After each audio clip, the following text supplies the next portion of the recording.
Thank you for joining us today at Homestead for Life. Today we are making guava butter. So very similar to apple butter, we're actually using all the same ingredients that you would use for apple butter, except we are adding just about, I think it's 1/4 teaspoon of ground cardamom. Probably pronouncing that wrong. That is in most of the guava butter recipes I found online. This is a first for me. I've never made guava butter, so we're going to do it together. But I've gotten a lot of tips and tricks from actually the friend of mine that gave me all this guava left over from his harvest. So we are making guava butter today. So we've got regular sugar, brown sugar, cinnamon, cloves, vanilla extract. This is homemade vanilla extract. We can cover that in a video later, maybe, if anyone's interested. Please put in the comments if you are, and we'll go over that. It does take a while, so pros and cons there. Did I mention cloves? And cloves. Okay, so step one is we've got to soften the guava to get all those seeds out. So let's go to the stove. All right, so we're going to, stove is already a little heated up there. We are going to just soften our guava for about 15-20 minutes so that we can easily get the seeds out. And then this is going to go in the slow cooker. This is not a quick recipe. This one is going to slow cook pretty much all day to get all that good flavor together. So, but step one, softening the guava so we can get the seeds out. Our next step here is to put all of our softened guava through the immersion blender. Ooh, don't get me. So that we can crush up the rest of it and separate out the seeds. We don't want the seeds in it. They are hard as a rock. And they will not, they won't get cut up in the immersion blender. So we just basically want to pulp the rest of it, and then we're going to filter the seeds out. So here we go. All right, so our next step is straining the seeds out. So we have this, I have no idea what the strainer is called. We got it at a yard sale and haven't really known what its purpose was, besides obviously to strain something. So if you do not have an immersion blender, this is actually the tool you're supposed to use. At least that's what was shared in several of the resources I found online to pulverize and de-seed your softened guavas. The seeds are not going to hurt anything, but they are hard as a rock. So we definitely want to get them out of our guava butter. They are not going to do any favors for your texture. It's not supposed to be crunchy.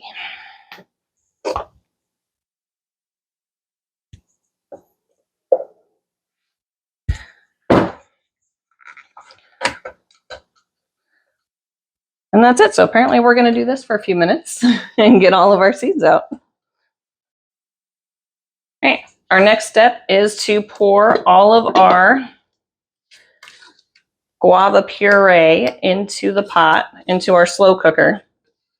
We're going to add all of our seasonings and slow cook this for 8 hours. And while that's going, if you're willing to hang out with me for a little bit, we have a bonus use for all this extra guava that I'm going to show you shortly. So if you have very prolific trees, which my friend does, lots of different things you can do with it. All right, so we are going to do 1 cup of brown sugar.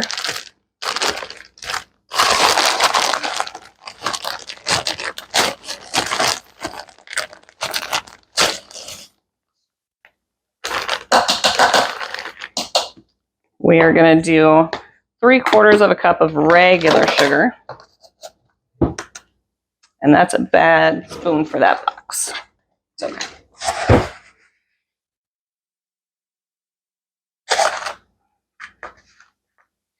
Three-quarters of regular sugar.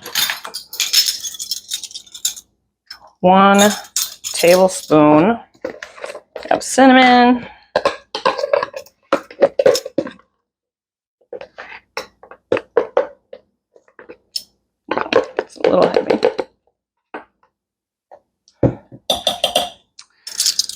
We are going to do, let's see, 1/8 of a teaspoon of cloves.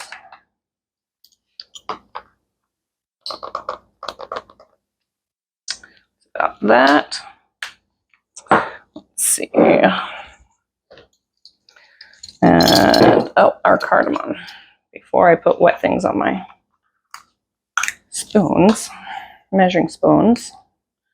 All right. 1/4 of a teaspoon of cardamom.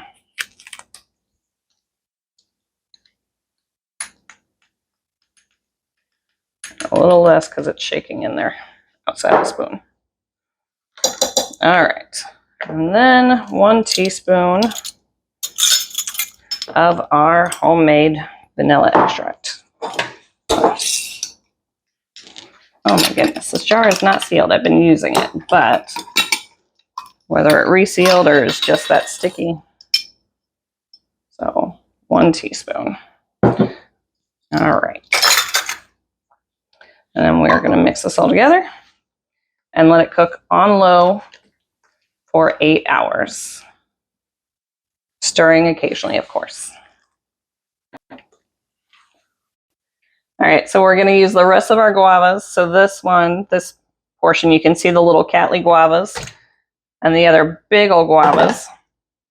And we are going to soften these up and then smash the heck out of them. And we're going to get all the guava juice. We're going to add a little bit of water because we don't necessarily want a puree, right?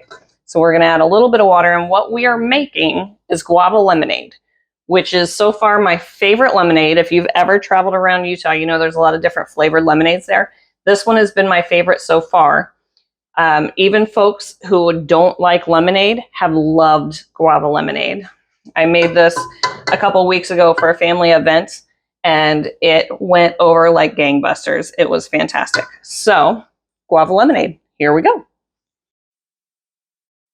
Before we strain our guava juice into our mixing bowl, I'm going to add the sugar so that the hot juice will melt the sugar as we go. And then I've got my metal strainer with my flour sack bag towel thingy over the top that just works really well for straining juice. So for your jellies and things, your juices, works really well. For your clumpy things like the guava butter, not so much. All right. So we are gonna pour all of our juice into our strainer. Strain as much of the juice out as we can. And we are literally just going to add this to a pitcher of lemonade. So I've got store-bought lemonade. Don't judge me. My lemon tree is doing fantastic the last couple years, but not actually producing lemons yet. But it is actually growing sizable enough that it can support them. So I'm pretty excited. This year, next year, we might see our first lemons. We'll see. But in the meantime, store-bought lemonade works just as well and a lot easier and readily available, of course. So let's grab our smasher and just smash all the juice out of here that we can.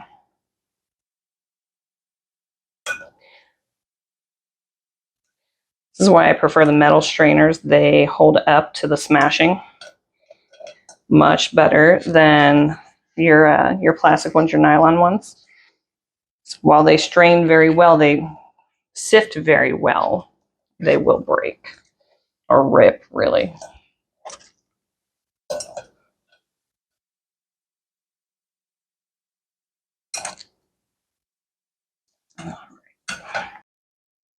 So we are just going to stir in the sugar, get it all dissolved in our hot guava juice.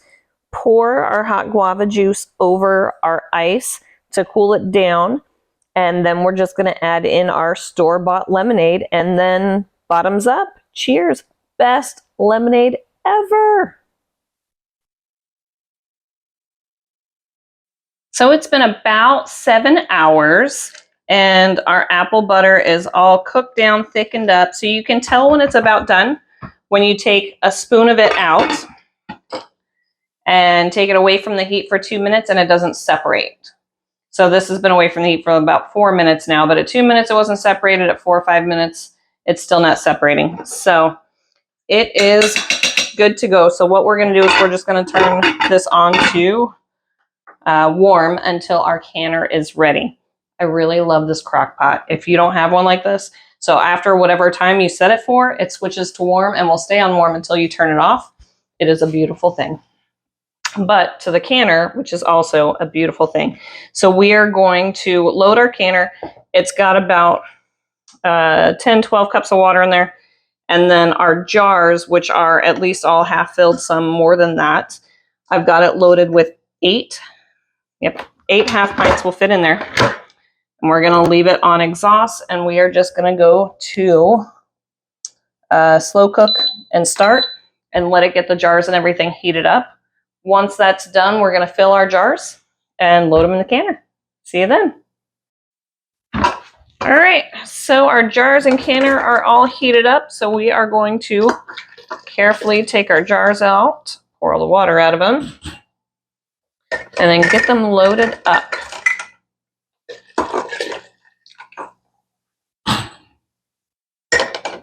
So with all this water we're pouring back in here, the water level will be high enough to come 1 to 2 inches over the top of the jars, most likely.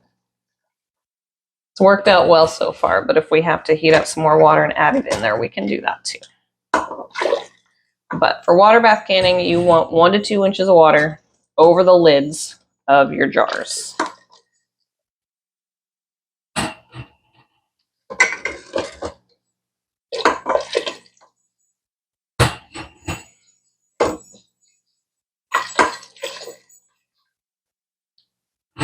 All right, so we have our jars, we have our apple butter. Turn this off, stir it up real good one last time. And then we're just going to load up our jars with 1/4 inch headspace.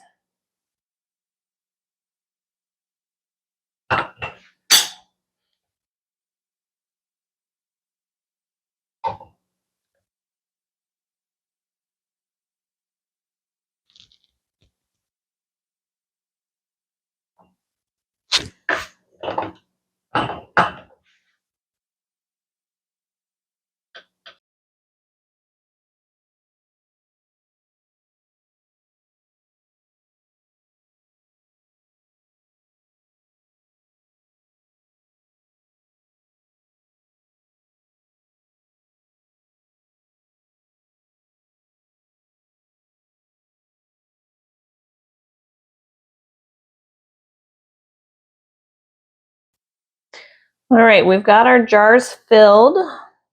We'll make sure there's no air pockets. Oh, we ended up with a little bit more than I expected, so just kind of trying to balance them out and make sure we're not overfilling any of them. Might be a little close on some. That one's good. That one's a little close. All right, I'm gonna scrape just a little bit off this one. That one's a little lower. And the rest of them should be good. Yep. All right. So now we're gonna wipe our rims so that we get a good seal with our lids and rings. All right, so what I use to wipe the rims is distilled white vinegar. So we want to make sure there's no debris, no food, no crumbs, no oils, no guava juice, nothing on the rims of the jars. We don't want anything to get in the way of our lid and the jar sealing.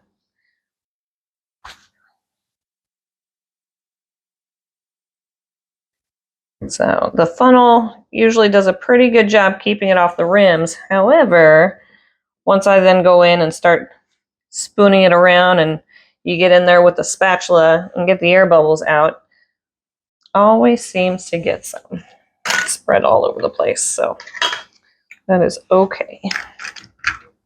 And also, I'm going to put the extra vinegar in my canner. Supposedly, it keeps the jars from getting so cloudy. I haven't really noticed a difference, to be honest. But once upon a time, that's what I was taught to do, so doesn't hurt anything to do it. And I mean, what are you going to do with the extra vinegar that you poured out, right? All right, so we are just finger tightening these jars. And again, jars are hot. The liquid in them is hot, so be careful finger tightening them. Don't burn yourself.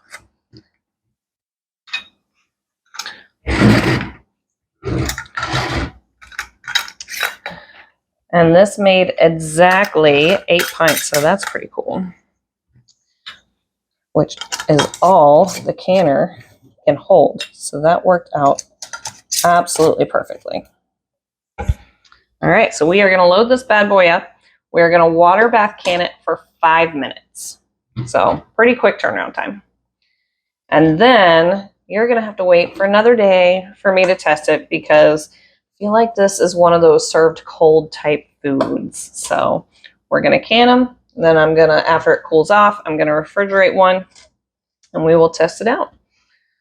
But in the meantime,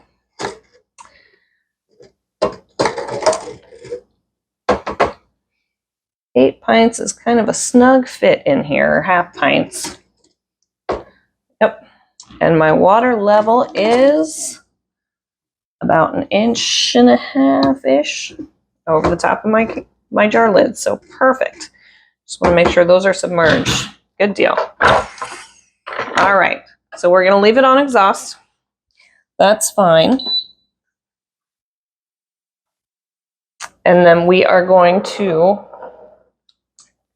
go to water bath steam, set it for 5 minutes, and hit start. It's not going to do it right away. What it's going to do, it's going to build up that pressure. When you get a steady steam coming out of it, you're going to come back, you're going to hit start again, and that's when your countdown is going to start. Okay? So your countdown doesn't start until it starts building up the right temperature for you. So now we wait, just takes a few minutes. Okay, not sure if you can see it, but the steam's coming out good and steady. You can probably hear it, maybe. So we're just going to hit start, and our timer is going to start for us. All right, 5 minutes was up. That was fast. So we're going to hit stop, unplug it, and wait for the exhaust to calm down so we can take them out. That's it. All right, let's take them out and see how we're doing here. First one's always so hard to get out. Ooh. Not sure I got the best grip on that one.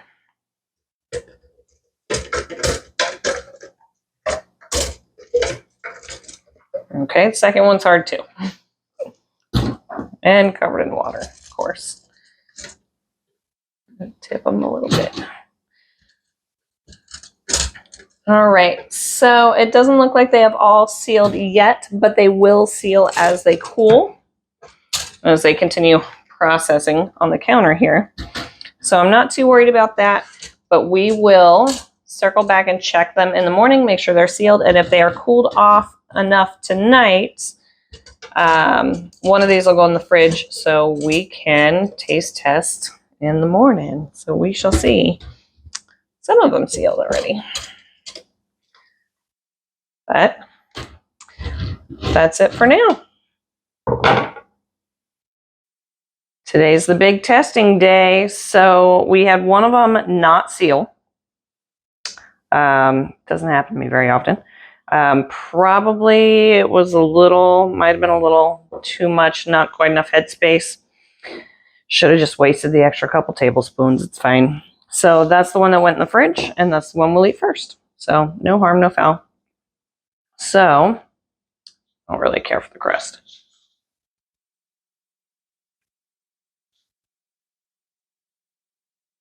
It tastes like a guava flavored apple butter. It is pretty good. It is pretty good. So, guava butter. Who knew? Who knew? Cheers. Thank you for joining us today at Homestead for Life. Please like and subscribe to our channel and comment whatever video you would like to see next. Thanks.